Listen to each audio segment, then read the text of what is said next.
The emergency lights cast red shadows across the bridge of the Wandering Hope. Commander Thickstal stood before the main viewing screen, his forearms folded across his chitinous chest. Behind him, the council members waited in silence. Everyone knew what he was about to say. Everyone had known for days. Life support will fail in 72 hours, Thickstal said. His voice carried through the chamber without emotion. After 200 years of traveling through the void, the Kashari had learned to accept reality without complaint. The engineering teams have done everything possible. The reactor cannot be repaired with our remaining resources. Council member Veshinar clicked her mandibles together, the Kashari equivalent of a bitter laugh. And still no answer to our distress call. 3 full cycles, nothing. The distress beacon had been broadcasting continuously since the cascade failure began. It pulsed out into the darkness between stars, carrying the Kashari's desperate plea in every known language and mathematical sequence. The signal traveled at the speed of light, reaching farther with each passing moment. But light was slow and space was vast, and the Wandering Hope had ventured far from any known civilization. Not that the Kashari knew of many civilizations.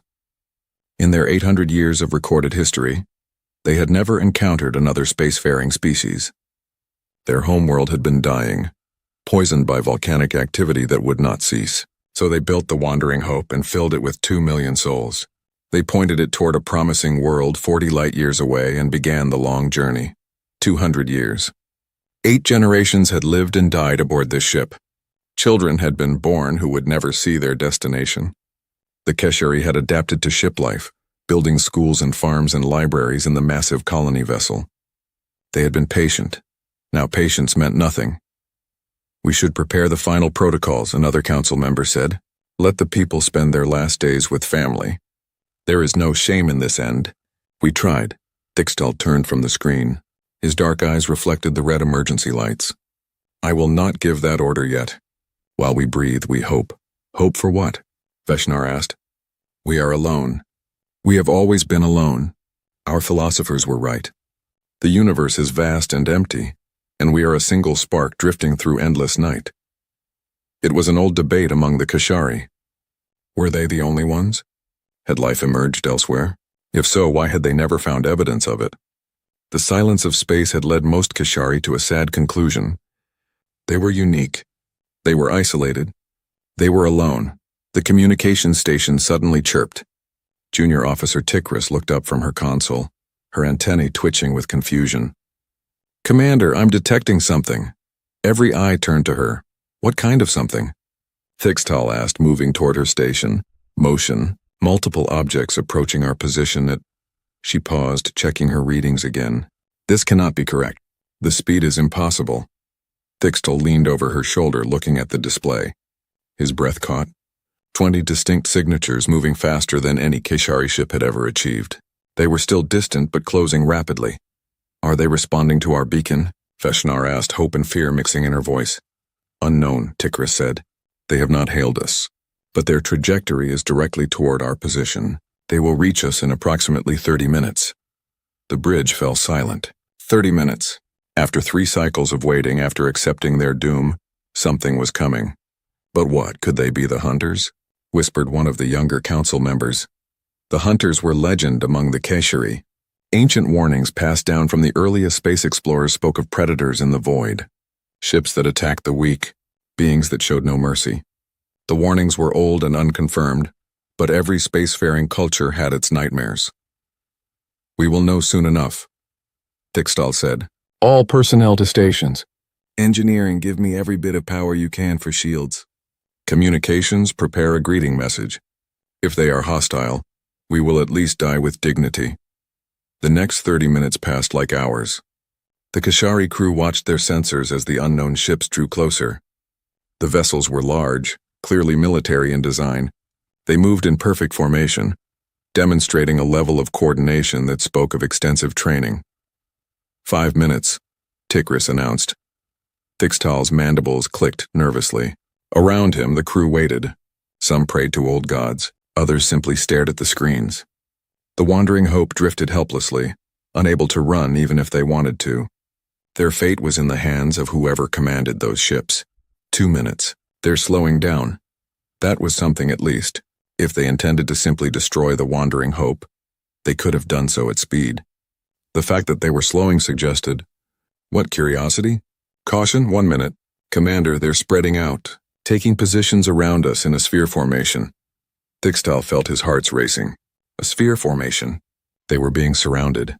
Trapped. This was either protection or preparation for attack. Incoming transmission, Tikris said suddenly. Audio only. The language is unknown. Wait, the computer is translating. Playing now. Static filled the bridge for a moment. Then a voice came through, speaking in rough but understandable Kashari language. Attention, unidentified vessel. This is Admiral Sarah Chen of the United Human Navy ship Indomitable. We received your distress call. Hold on. Help has arrived. The bridge erupted in confused chatter. Humans? What were humans? The name meant nothing to any Kashari database. Respond, Thixtal ordered. Tell them we are the Kashari colony ship Wandering Hope. We are experiencing critical systems failure. We have 70 hours until life support collapse. 2 million souls aboard. Tikris transmitted the message. The response came within seconds. Wandering Hope, we copy your situation. We are moving to render assistance. Prepare to receive engineering teams. We will stabilize your life support immediately. You are no longer alone. Chen out. Veshnar moved to stand beside Thixtal. Did that truly happen? Are we hallucinating from oxygen deprivation? No, Thixtal said, staring at the screen as the unknown human ships took up positions around them. Through the viewing ports, he could see them now. Sleek vessels, powerful and well-armed. They moved with purpose and precision. This is real, someone answered. After all this time, someone heard us. But who are they? Veshnar asked. Why would they help us? Thixtal had no answer. The Kashari had sent out their beacon expecting nothing. They had called into the void without hope. Every moment of silence had confirmed their deepest fear that they were alone in an uncaring universe. But they had been wrong. Something else was out there. Someone had heard them. And for reasons Thixtal could not yet understand, these humans had come. On the main screen, small craft began launching from the human ships, heading toward the Wandering Hope. Transport shuttles, carrying the promised help. All sections, Thixtal announced to the entire ship. Prepare to receive visitors, and someone find out everything we can about these humans. I want to know who they are and why they came. As the first human shuttle approached their docking bay, Thixtal felt something he had not felt in days. Something he had almost forgotten. Hope. The human engineering team moved through the Wandering Hope like they had done this 1,000 times before. Commander Thixtal watched them work with growing amazement. They carried equipment he did not recognize, spoke in calm voices, and treated the dying colony ship like it was a routine repair job. Your reactor's coolant system has 3 separate failures, said the human leading the team. She had introduced herself as Chief Engineer Rodriguez. She was small by human standards, Thixtal had learned, but she moved with absolute confidence. We can patch 2 of them right now. The 3rd will need a replacement part, but we have spares on the Indomitable. You have spare parts that fit our ship? Thixtal asked, confused. How is that possible? You have never seen our technology before? Rodriguez smiled. It was strange expression, showing teeth. Thixtal had learned this meant friendliness, not aggression. We brought universal adapters and fabrication equipment. If we don't have the exact part, we make it. Give us 12 hours and your reactor will be stable. Give us 3 days and your ship will be better than new. 3 days. 70 hours ago they had been counting down to death. Now this human woman casually promised them salvation in 3 days. Thixtal followed Rodriguez to the reactor chamber. More humans were already there, working alongside nervous Kashari engineers. The humans worked quickly but carefully, explaining each step to their Kashari counterparts. They treated the Kashari crew with respect, asking permission before touching anything, showing them what they were doing. Why are you helping us? Thixtal finally asked. What do you want in return? Rodriguez looked up from the coolant valve she was sealing. In return, nothing. You needed help. We came. Nothing? No payment? No trade agreement? No demands? Well, Rodriguez said, returning to her work. When we're done here, Admiral Chen would love to share a meal with your leadership. Cultural exchange, you know. But that's not payment. That's just being friendly. Thixtal felt his mandibles clicking in confusion. This made no sense. In every Keshari negotiation, there was always an exchange. Help was never free. Resources had value. Time had cost.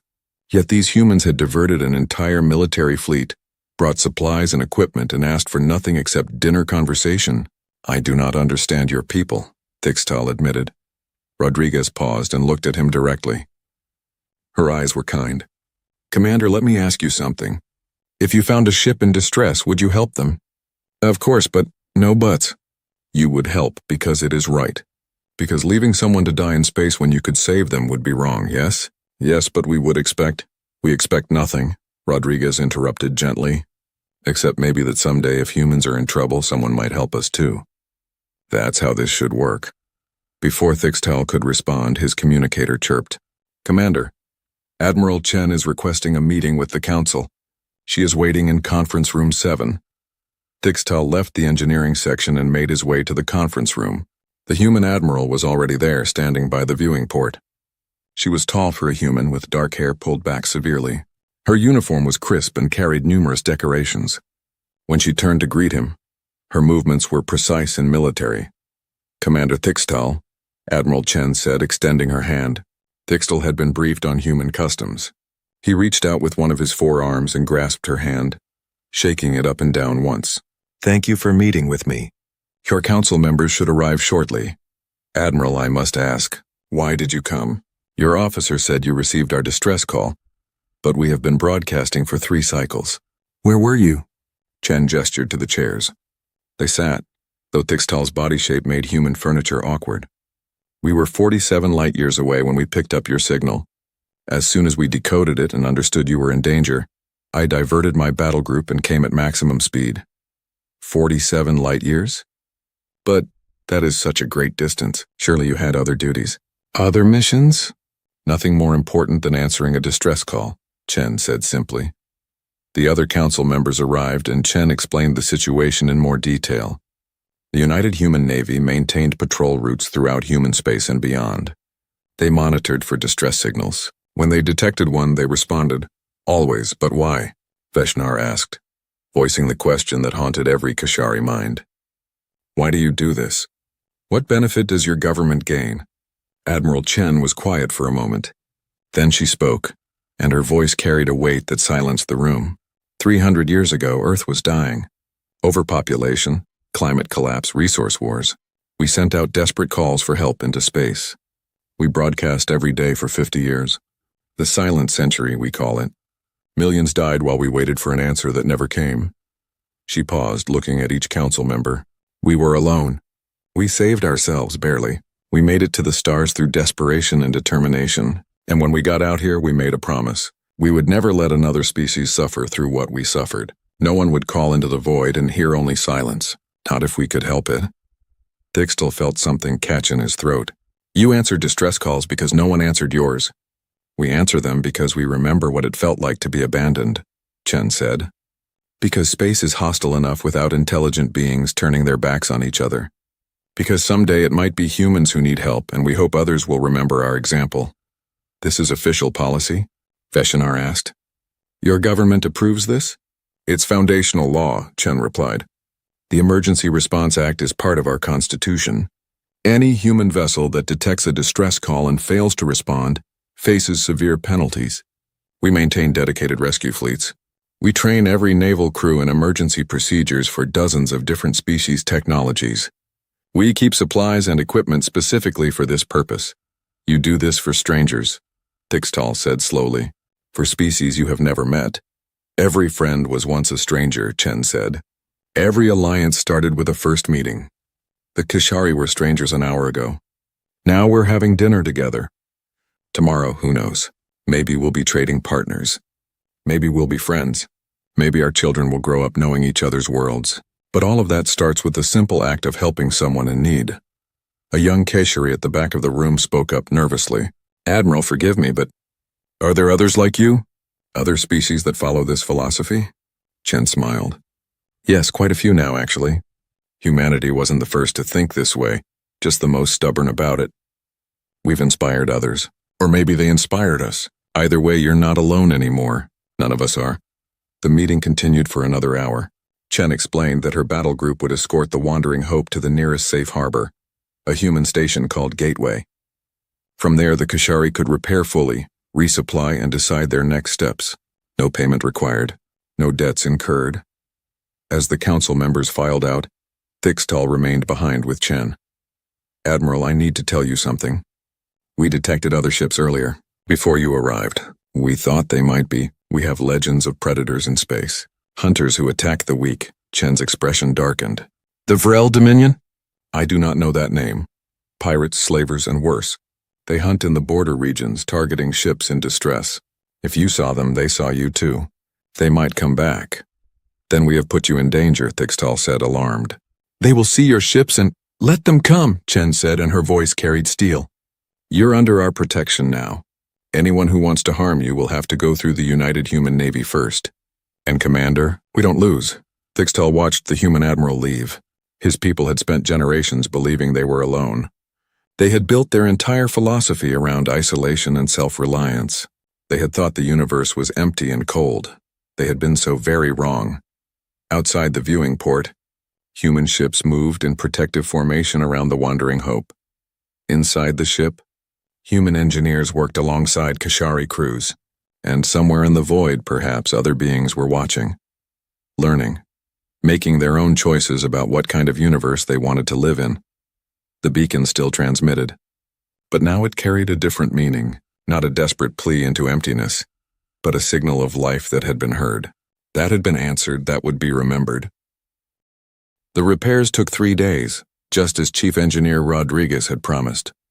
Commander Thickstall spent those days learning about humanity, and what he discovered challenged everything the Kashari thought they knew about survival in space. On the second day, Admiral Chen invited him to the Indomitable. The human flagship was massive, designed for long-range patrol and combat. But as Thickstall toured its corridors, he noticed something unusual. Nearly a third of the ship's space was dedicated to rescue operations. "This entire section is emergency medical," Chen explained, gesturing to a bay filled with equipment. "We have facilities to treat over 30 known species biology. This wing over here is emergency housing. We can shelter 5,000 refugees for up to 6 months. And down below we carry fabrication equipment, spare parts, fuel, and supplies for first response scenarios." "This is a warship," Thickstall said, confused. "Why sacrifice combat capability for rescue equipment?" Chen stopped walking and turned to face him. "Commander, what do you think a warship is for?" "To fight. To protect your territory. To defeat enemies. To protect people," Chen corrected. "Yes, sometimes that means fighting. But more often it means being where people need us. Answering calls. Pulling survivors from broken ships. Delivering supplies to stranded colonies. That's protection too, maybe the most important kind." They entered the bridge, and Thickstall saw the scale of human operations. Multiple displays showed patrol routes, distress call frequencies, and the locations of other human vessels. Icons marked rescue stations scattered throughout human space and beyond. It was an entire infrastructure built around the concept of helping others. "How many ships do you dedicate to this?" Thickstall asked. "Every naval vessel includes rescue capability," Chen said, "but we also maintain specialized rescue fleets. About 20% of our total naval strength is assigned primarily to emergency response. It's expensive, but we consider it essential." "Your people must be very wealthy," Chen laughed. "Not particularly. We just prioritize differently. There was a debate about this, back when we established the Emergency Response Act. Some politicians wanted to cut the program, saying it was too expensive. You know what ended the debate?" Thickstall shook his head. "A survey. They asked people across human space, would you be willing to pay higher taxes to ensure that any human in distress would be rescued, no matter where they were or what it cost? 92% said yes. Then they asked, would you support rescuing non-humans too? 87% said yes to that. Your people voted to help strangers? We voted to live in the kind of universe where help exists, Chen said. Where calling for aid means something. Where no one dies alone if we can prevent it. That's not charity, Commander. That's civilization. Later that day, Thickstall found himself in the Indomitable's library researching human history. What he learned troubled and amazed him in equal measure. The silent century had been worse than Chen described. Earth's population had crashed from 12 billion to 3 billion. Entire nations collapsed. Wars raged over diminishing resources. Humanity had screamed into space begging for help and received only silence. But they had not given up. They had clawed their way to the stars through sheer stubborn determination, and when they finally achieved interstellar travel, their first action was to establish the Emergency Response Act. Never again, the law's preamble stated. Never again will a voice crying out in darkness go unanswered. We who survived the silence now swear to break it for others. It was beautiful and foolish and idealistic. It was also apparently very human. Interesting reading? Tixta looked up to find a young human engineer, the one called Martinez, standing nearby. He was off duty, wearing casual clothes instead of his uniform. I am trying to understand your people, Tixta admitted. Martinez sat down across from him. Find anything useful? I found that you are either the most generous species in the galaxy or the most naive. Maybe both, Martinez said with a grin. My grandmother always said humans were too stupid to know when something was impossible, so we just did it anyway. Your grandmother sounds wise. She was. She was also a rescue pilot, saved hundreds of people during the border conflicts. She told me once that the best thing about being human was that we got to choose what kind of humans we wanted to be. Every day a new choice. Thixtal considered this. The Kashari have a saying, the universe cares nothing for our wishes. We believe in accepting reality as it is. We have a saying too, Martinez replied. The universe is what we make it. We believe in changing reality to match what we think it should be. Probably why we get in so much trouble. Before Thixtel could respond, alarms blared throughout the ship. The calm atmosphere shattered as crew members rushed to stations. Martinez jumped up, his casual demeanor gone instantly. Battle stations, he said, already running toward the exit. That's the combat alert. Thixtal followed as quickly as his 4 legs could carry him. They reached the bridge to find Admiral Chen staring at the main display with a grim expression. Report, Chen ordered. 6 contacts dropping out of FTL, the sensor officer announced. Capital ships, military configuration. They're broadcasting on Vrel Dominion frequencies. Chen cursed under her breath. Of course they are. Range? 2 million kilometers and closing. They're hailing us. Put them through. The display flickered, showing a reptilian face. The creature's scales were dark green and its eyes held a cold intelligence. When it spoke, the translator rendered its words in flat, emotionless tones. Human vessels, you are interfering with Vrel salvage operations. The disabled ship is ours by right of discovery. Withdraw immediately. This is Admiral Chen of the United Human Navy. The vessel you refer to is the Wandering Hope, a Kashari colony ship. They are not salvage. They are people under our protection. You have no claim here. The Vrel commander tilted its head. You are far from human space, Admiral. You have 20 ships. We have 6. But our ships are larger and more heavily armed. You cannot defeat us. Withdraw, and we will allow you to leave peacefully. I am not leaving, Chen said simply. These people called for help and we answered. They are under the protection of the United Human Navy. If you want them, you will have to go through us. The Vrel was silent for a moment. You would fight for strangers? You would risk your ships and your lives for beings you met 3 days ago? Yes. That is illogical. That is humanity. The Vrel commander's expression changed, showing something that might have been respect or might have been confusion. You are serious. You will actually fight us over this. I will defend them, Chen corrected. Fighting is your choice. You can withdraw peacefully, or you can try to take them. But know this. If you fire on either my ships or the Wandering Hope, I will consider it an act of war against the United Human Navy. And we have very long memories and very deep grudges. We are stronger here and now. Today, yes. Tomorrow, the full might of humanity will know what you did. Are you willing to make that trade? Are the lives of 2 million Keshari worth starting a war with Earth? The Vrel commander went silent, clearly considering. On the bridge, every human crew member stood ready. Thixtal saw their hands on weapons controls, their eyes on screens, their jaws set with determination. These humans were actually willing to fight and die for his people. You are fools, the Vrel commander finally said. Maybe, Chen agreed, but we're fools who keep our promises. You have 1 hour to withdraw beyond our sensor range. After that, any Vrel vessel in this system will be considered hostile. The transmission ended. Chen immediately began issuing orders.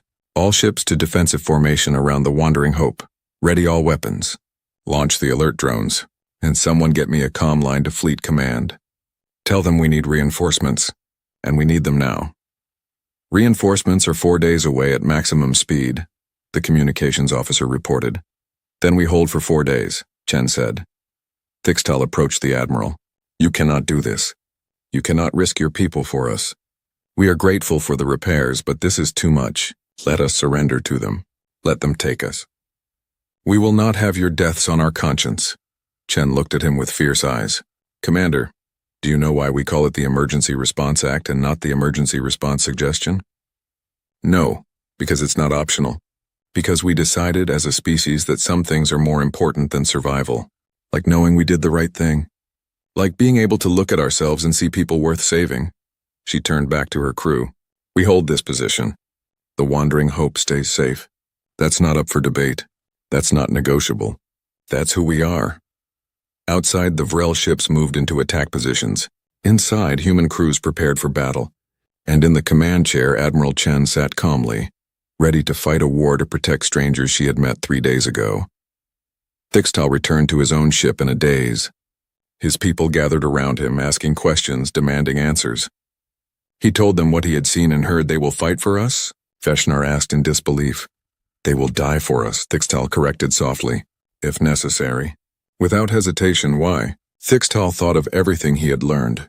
The Silent Century, the Emergency Response Act, the vote where humanity chose to help strangers, the ships built to rescue rather than conquer, the young engineer whose grandmother saved hundreds of lives. The hour passed in tense silence. The Vrel ships did not withdraw. Instead, they spread into an attack formation, surrounding the human fleet and the Wandering Hope at a distance. On the bridge of the Indomitable, Admiral Chen watched the tactical display with cold calculation. Her fleet of 20 ships formed a sphere around the Kashari vessel. The 6 Vrel capital ships were larger and more heavily armed, but human vessels were faster and more maneuverable. They're charging weapons, the tactical officer announced. Match them, Chen ordered calmly. All ships activate shields. Prepare for evasive maneuvers. Remember your training. Protect the Wandering Hope at all costs.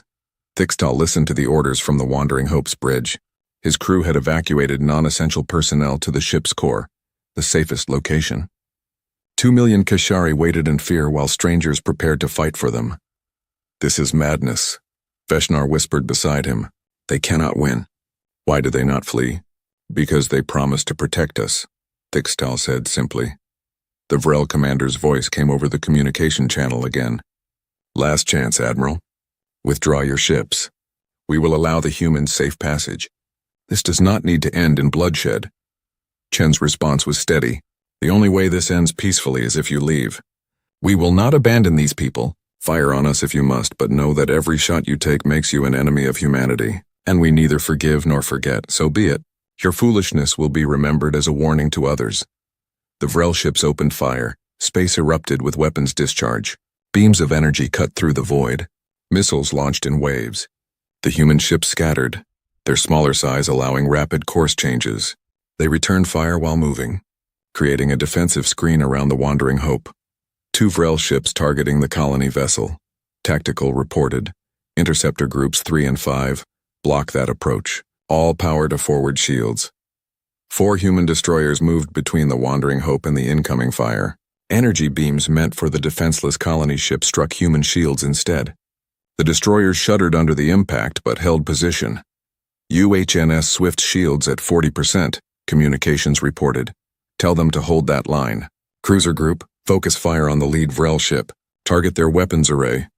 The battle became chaos. Human ships darted and weaved, using their speed to avoid the Vrel's heavy weapons while landing precise strikes.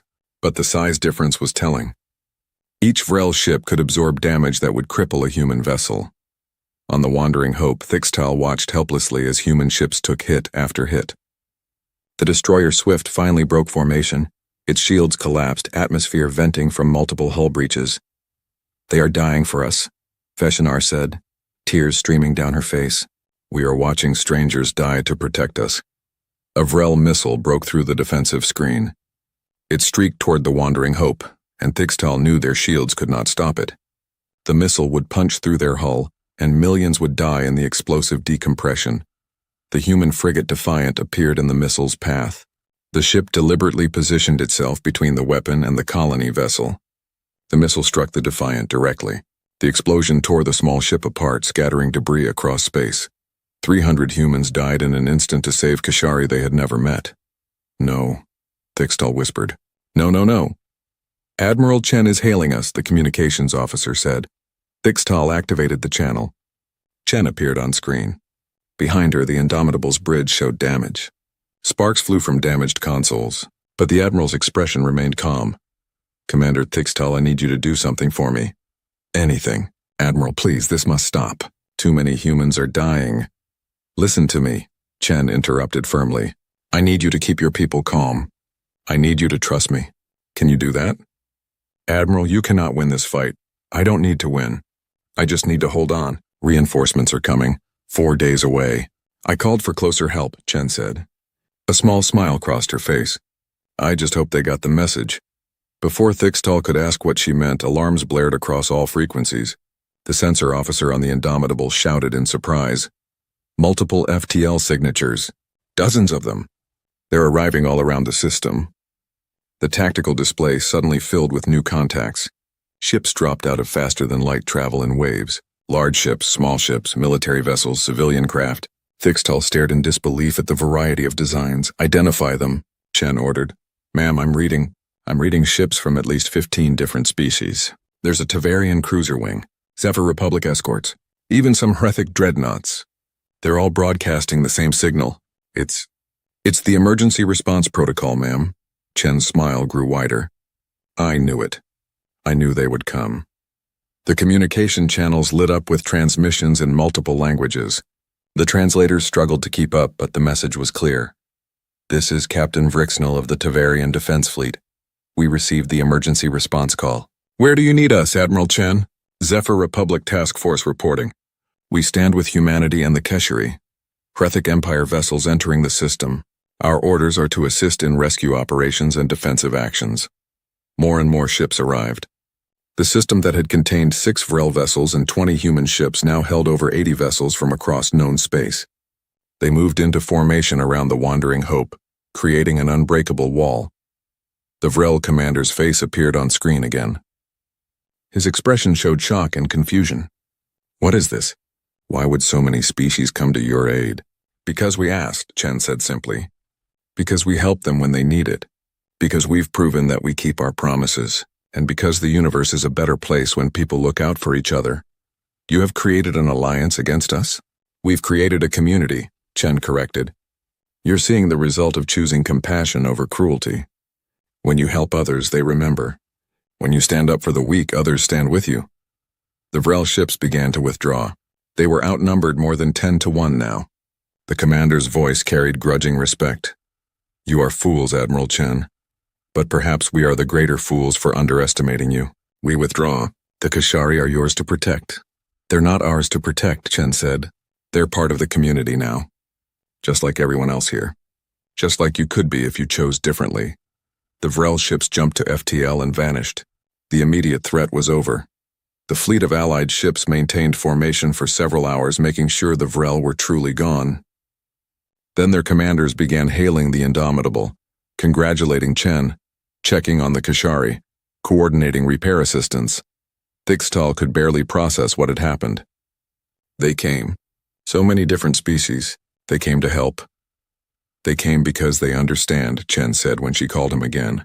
Every species here has faced crisis. Everyone has needed help. And everyone has learned that we're stronger together than apart. But you started this, Thixtal said. Humanity created this culture of rescue, Chen shook her head. We reminded people it was possible. We proved it could work. But the choice to join us, to help others, to answer the calls, that's something each species decided for themselves. We just showed them another way to live. Over the next day, the various species ships departed one by one, returning to their patrol routes and duties. But before they left, many sent representatives to meet the Kashari. Engineers shared information. Medical staff offered help. Diplomats discussed possible futures. A Tavarian captain explained it to Thixtal simply. 10 years ago, a human ship found my colony stranded after a reactor failure. They spent 3 weeks helping us repair it. They asked for nothing. When I returned home, I told my government we needed to do the same for others. Now we do. And when we heard the humans had called for help protecting a rescue operation, we came without question. because that is what you do for friends. The Wandering Hope was more than repaired now. It was upgraded. Multiple species had contributed parts, technology, and knowledge. The old colony ship would make it to its destination safely. But more than that, the Kishari had learned something profound. They were not alone. They had never needed to be alone. The universe was not empty and cold. It was full of people making choices, and many of them chose to help rather than harm. On the last night before the Wandering Hope continued its journey, Dixtal stood with Admiral Chen in the observation deck of the Indomitable. They watched the stars together in comfortable silence. "Thank you," Dixtal said finally, "for answering our call, for fighting for us, for showing us we were wrong about everything." "You weren't wrong," Chen said gently. "You just hadn't met the right people yet. Now you have. Now you're part of something bigger. 3 of your ships were destroyed. Hundreds of humans died protecting my people. How do we repay that?" Chen turned to look at him directly. "You don't repay it. You pay it forward. Someday, somewhere, someone else will call for help. When they do, you answer. That's how this works. That's how we change the universe, one rescue at a time." Dick still thought about his people, about the children who would now reach their destination, about the future they would build on a new world, and about the beacon they would maintain. Always listening, always ready to answer if someone needed them. 3 months after the Vrel confrontation, Commander Thixtal stood in the central plaza of Gateway Station. The massive human outpost hung in space at the intersection of several major trade routes. Thousands of beings from dozens of species moved through the crowded corridors. It was louder, busier, and more chaotic than anything the Kishari had ever experienced. And it was beautiful. Commander Thixtal, a young human, approached wearing the uniform of a diplomatic aide. "Ambassador Williams is ready to see you now." Thixtal followed the aide through the station's diplomatic quarter. The Wandering Hope was docked here, undergoing final preparations before continuing to its destination world. But Thixtal was not here to discuss repairs. He was here to discuss the future. Ambassador Rachel Williams greeted him warmly in her office. Behind her desk, a large window showed the endless traffic of ships arriving and departing. Human, Tavarian, Zephyr, Rethic, and dozens of others. "Commander, thank you for coming.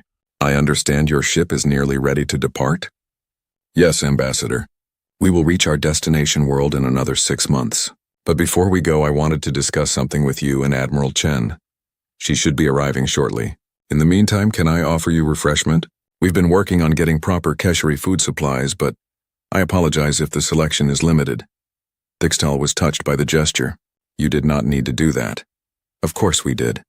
You're our guests. More than that, you're our friends. Or at least we hope you will be."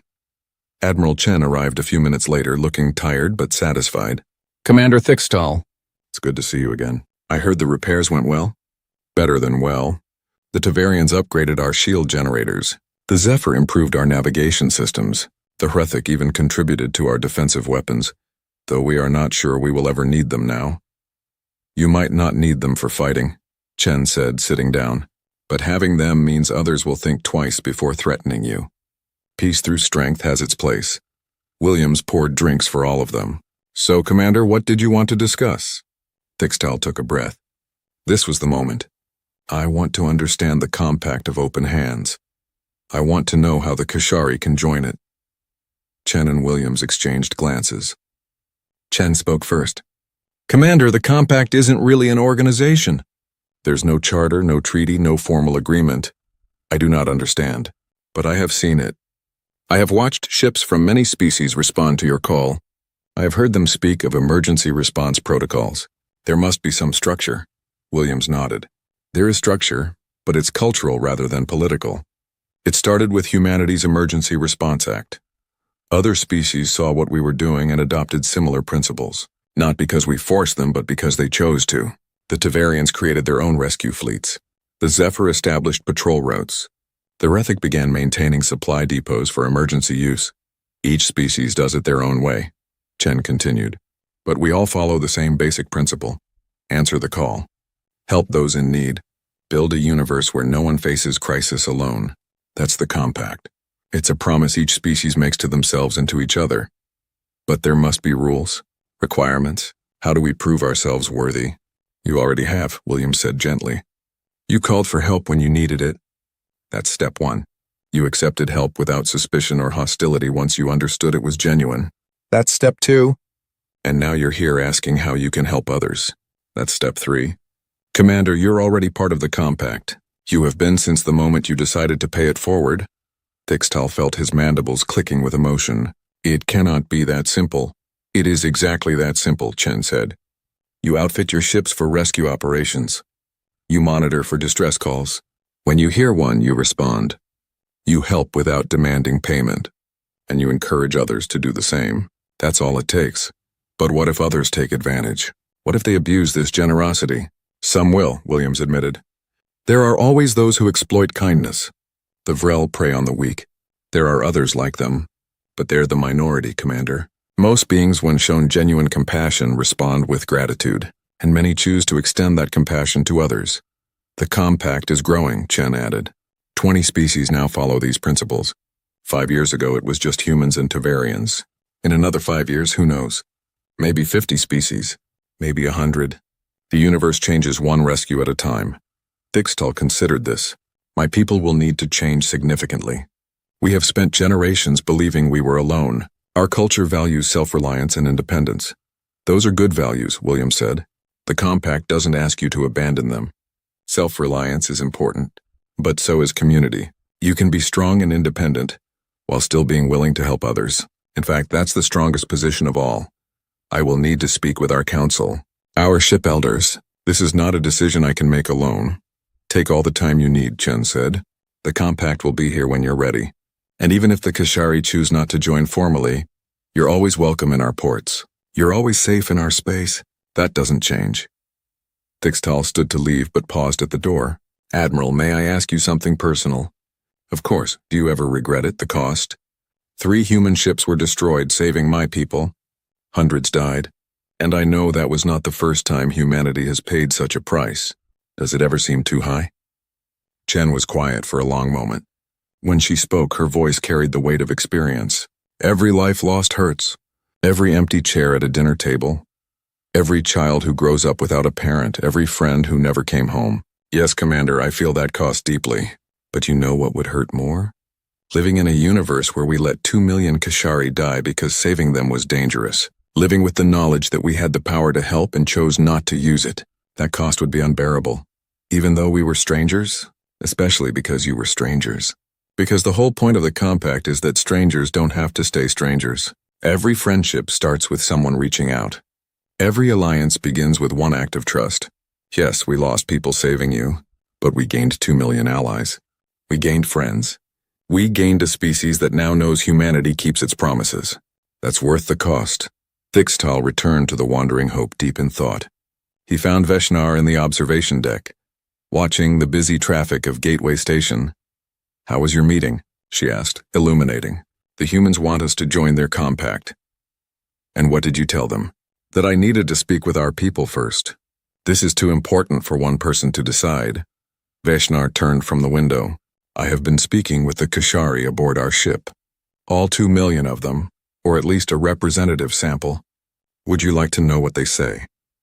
Tell me. They say we were wrong. About everything. About being alone. About the universe being cold and uncaring. About survival requiring only self-reliance. We were wrong, Thixtal. And they want to do better. Do better how? By being the kind of people we wish had existed when we needed help. By answering calls. By standing up for others the way others stood up for us. The younger generation especially. They want to build a culture of compassion rather than isolation. Thixtal felt hope swelling in his chest. It will not be easy. We will need to change our ship designs, train our crews, establish new protocols. We have 6 months until we reach our destination, Veshnar said. That gives us time to learn.